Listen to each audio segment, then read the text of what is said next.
Welcome to HoodChampionBoxing and Sports. In boxing, you find a way to win or you find a way to lose. Y'all need to pay attention, man. Close your blinds, close your curtains. The secret society is out and about. Well, actually, you may not need to close your blinds and curtains here in the States because the secret society has their plans on infiltrating and invading Africa. Y'all think I'm joking? Check this out. Now, I've touched on this before about the secret society and their plans in Saudi Arabia when it comes to sports and easing over into Africa. But I'm going to point a few things out to y'all real quick. Now, for those of you who didn't know, Saudi Arabia has invested $100 million into the PFL. It could be worth more than that. But what they're looking to do with the PFL is to compete with the UFC, who really is, if not the top organization in MMA, is one of the top organizations. Now we know Bellator, pretty close in competition, but it looks like Bellator may not be thriving the way it was before, right? So check this out. When you look at Francis Ngannou leaving the UFC, I'm not surprised he did. I'm surprised the UFC didn't treat him with more respect. But nonetheless, I want to make sure that I emphasize something to y'all. You got Saudi invested in the PFL. They have a stake in it now. Now, when you peel that back and you talk about combat sports, boxing in particular in Saudi, it's hard not to sit there and bring up the name Daniel Kinahan. Okay? So Kinahan, the Saudis, boxing. Now the Saudis easing over into Africa via the PFL. When you take a look at Jake Paul fighting in Saudi, you look at Clarissa Shields. No one could understand how Clarissa Shields ended up getting involved with the PFL. No one could understand. Why would she go and fight in the MMA? Why is Wilder trying to fight in MMA? Why is Ngannou over there at the PFL? Why are they letting him do all these things? Well, it has everything to do with money. And if you didn't know, Saudi Arabia, like I've talked about before, they got that public investment fund. And to really understand this public investment fund, right, it's been around forever. Over $500 billion, I think, is in there. Saudi uses that just to try to use the money in there to put on different events and do different things to advance the country. The ultimate goal is to get the international community to see Saudi as a destination, right? Like, that's the vision. And they're working towards that.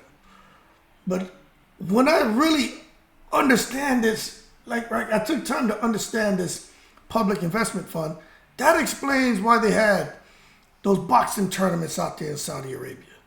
Why they were putting up so much money. Because I remember, I'm going to be honest with you, I remember thinking to myself, where to get money to have a damn Super 6 tournament or whatever those boxing tournaments they were having out there in Saudi, right? Where are they getting the money from? I remember I couldn't understand how they could just put on an event like that. I'm like, where's the interest? Because to me, it didn't seem that interesting. And also, it's like you go and have this event out in the middle of Saudi Arabia in the Middle East. Who the hell's going to see it? But at the time, this is a few years ago, I didn't understand all of what I know now. So when you timetable this all the way back, 5, 6 years ago, 7 years ago, and different things that were bubbling up when it comes to sports in Saudi, especially boxing, Daniel Kinahan was involved, right? Schaefer was involved, right? I'm not making anything up here, okay?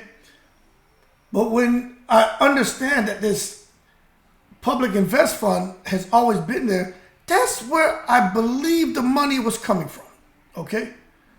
So when I look at what's going on now in Saudi, well, it's no secret now that this investment fund is being used for the boxing events and the different things that are going on. I mean, Riyadh season, right? It's no secret. But now that they've been able, and I'm making an assumption now, right? Even though the article says the PFL announced a new partnership with Saudi Arabia's public investment fund, right? I'm assuming it all came from that fund, the $100 million that the Saudis put into the PFL. So that being said, the Saudis, combat sports, they have big plans. And although I can't say this with 100% confidence, but what I do believe is the blueprint that was set with the pioneers of boxing and combat sports and who helped to create that vision for Saudi Arabia, right, years ago. I truly believe that Daniel Kinahan has something to do with that because he was already in the States killing it. He was in the UK killing it. A lot of people didn't know this, right? He had a very large footprint when it came to boxing, when it came to sports. But a lot of people didn't know that. But now we know these things. So when I sit back and I sit here and critically try to, think through this, I believe whoever was at that table, I believe one of those people were Kinahan. So when I look at what's happening now, I think this is a vision from Kinahan, and maybe he helped to lay the blueprint. So now you fast forward and you see these big names involved with the PFL. I am not surprised because it's all about money, and that Saudi Arabia's public investment fund, they've had everything to do with being able to get these huge events off the ground with these, mind-blowing purses, okay? So I'm going to tell you what. The ultimate goal is to accelerate growth of Saudi Arabia. Simple. Now, I'm going to tell you this right now. Y'all need to pay attention to this right here, man. You got Francis Ngannou. For those of you who didn't know, right? I've touched on this before. He is looking to grow MMA. And I'm going to tell you, if I'm a business person and I'm trying to establish a footprint in Africa when it comes to mixed martial arts, who is the best person for the job? Because Francis Ngannou, what does he represent as a fighter? For the most part, we know him for being a mixed martial arts guy, heavyweight champion of the UFC. A lot of people felt or feel that he was unbeatable, although you had John Jones out there, whatever. But he also represents freedom, okay? And when you look at Francis Ngannou and how he's viewed throughout Africa, especially his home country, Cameroon, that man's seen as a hero. So then, boom, come down Francis Ngannou. PFL, Francis, they want to do business, but he says, hey, no problem. I just want to be able to box, and I want to do MMA. Secret Society and everybody involved says, no problem. But this is what we're going to need from you, Francis. We're going to need to make sure that you help to grow sports and anything else we need from Saudi Arabia through Africa. So he is the vehicle being used in addition to other fighters, but him in particular, to do the business. Now, I'm going to tell you this right now, man. We all know Francis Ngannou's story as far as him, his, remarkable rise from, childhood poverty to him ending up to becoming a UFC champion. If you haven't seen that documentary on him, I suggest you go take a look at it. Such a perilous journey that this man had to endure to get from Africa to Europe, ultimately ended up in prison in Spain and, to where he is now, right? That's just in a nutshell. Go watch the documentary. May even make you tear up a little bit. It's crazy, his story.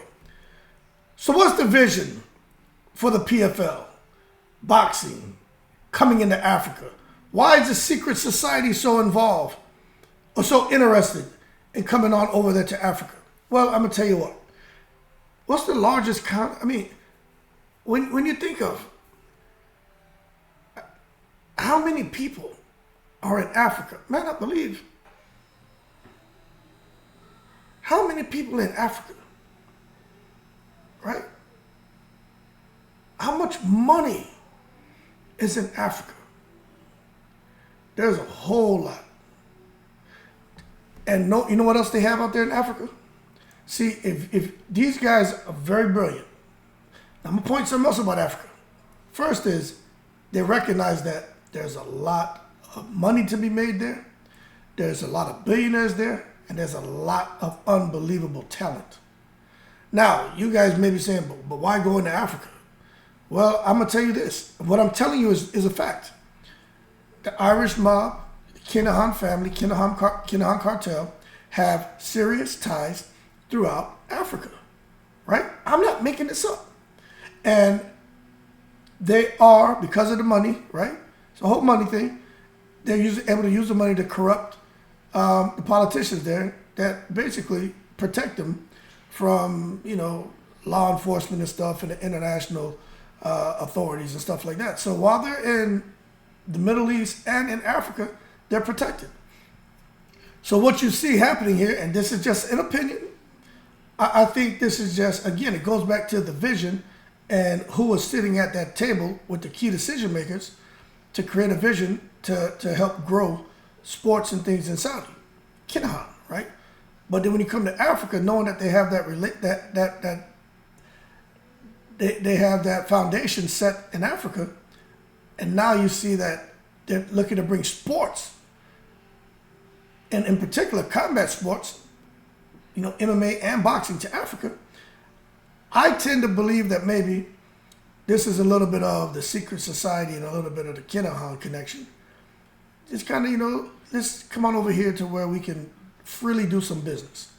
Because if you look, what's the biggest market? Probably, right? Probably the biggest market may be the United States, but they ain't coming there because they can't. They ain't coming into the UK because they can't. So now they sit there and got smart. Well, we're going to sit here and expand. But when it comes to Francis Ngannou, hey, it's interesting to me because the way they're spinning it is Francis Ngannou has risked his life to get to where he's at now, and that with combat sports, fighters are risking their lives.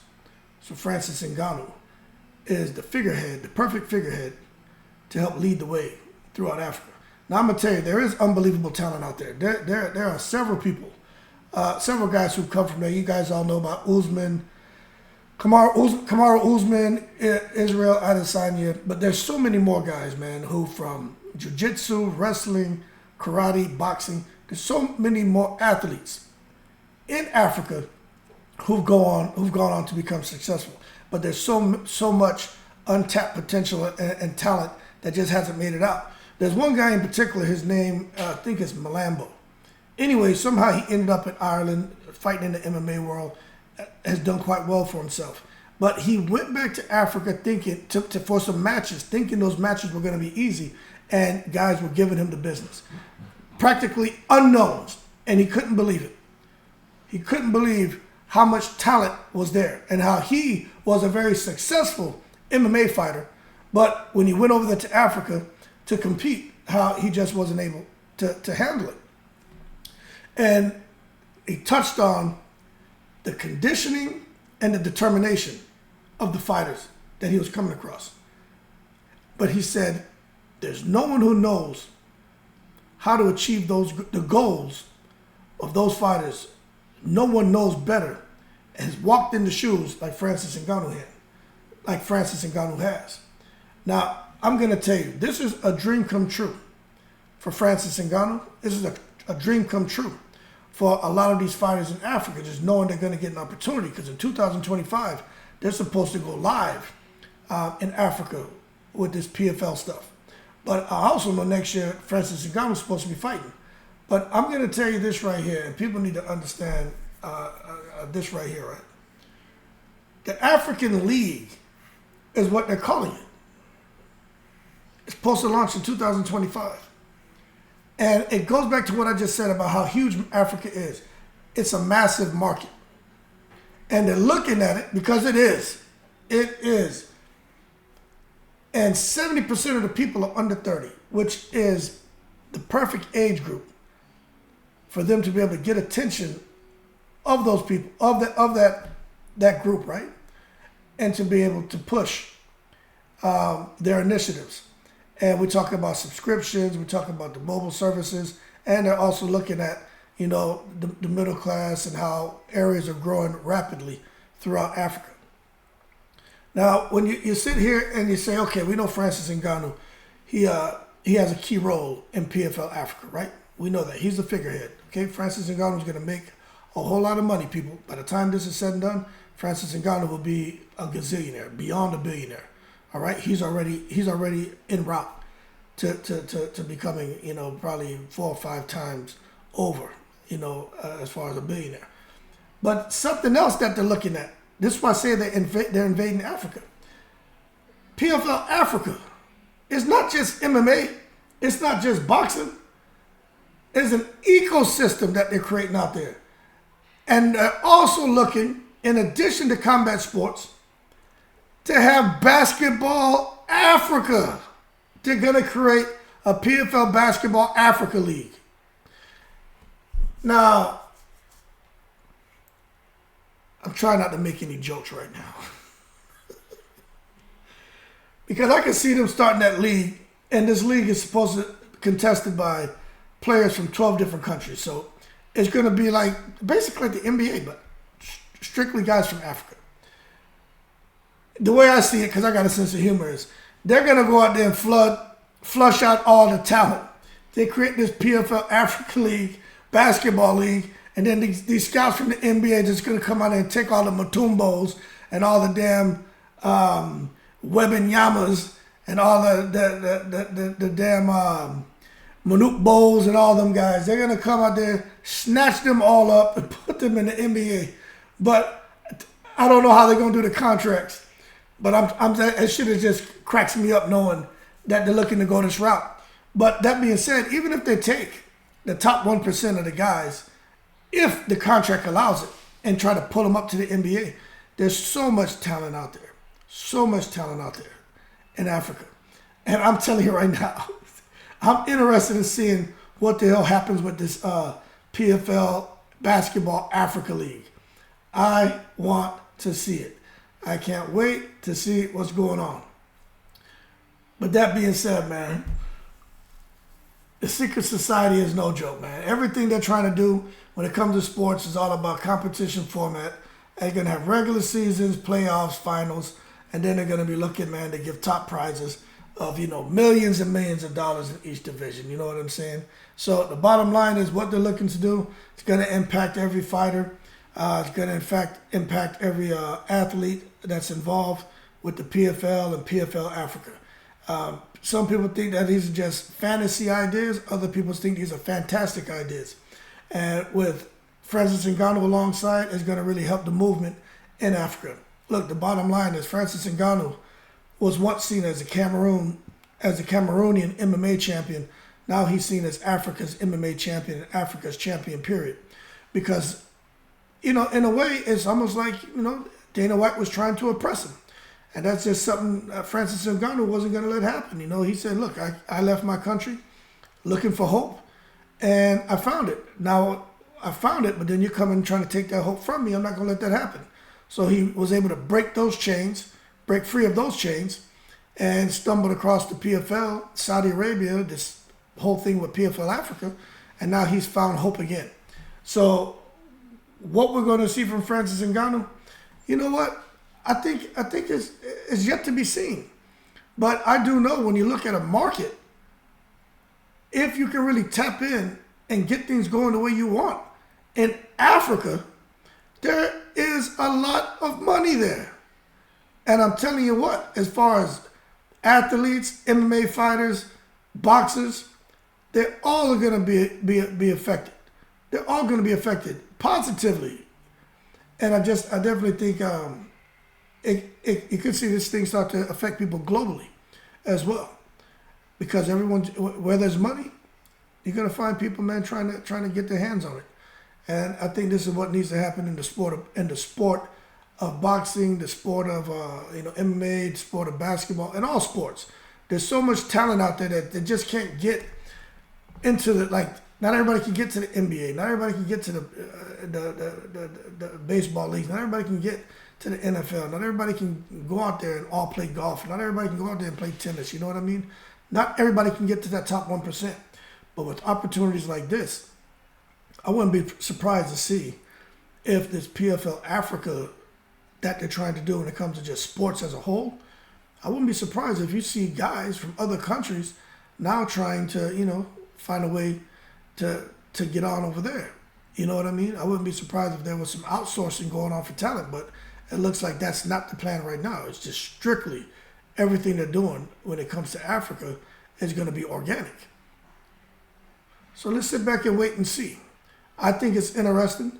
I think it's good, but I just always have to put a hairy eyeball on anything that I feel the secret society may be behind, because at the end of the day, where it all started from, from somebody who was involved with corruption, man. Where it's at now, maybe it's in the positive space. Maybe the corruption is not involved anymore. I don't know. When you talk about that public investment fund, $500 billion, I mean, why do you need to be involved with anyone corrupt when you got that kind of money? But at the end of the day, I just had to put a big question mark over all of this. I just really do. But at the end of the day, if these guys can get their money and, sail off into the sunset with no problems, man, and no hang-ups, I think it's a good thing. But more to come on it, definitely. And Francis Ngannou, look, man, he's the face of PFL Africa. He is the guy. And let's just see how he does with his position, because he's going to make a lot of money, people. But it's going to be very interesting to see just how far the Saudis, the organizers of the PFL, those key decision makers over in Africa, and the athletes are able to take not just the PFL, but PFL Africa. That being said, y'all keep cool. More to come. But no one's really talking about it, so I'm going to talk about it. It's coming, and it's going to be interesting. Y'all keep cool. I'm in the breeze. Please make sure and subscribe. I'd appreciate it.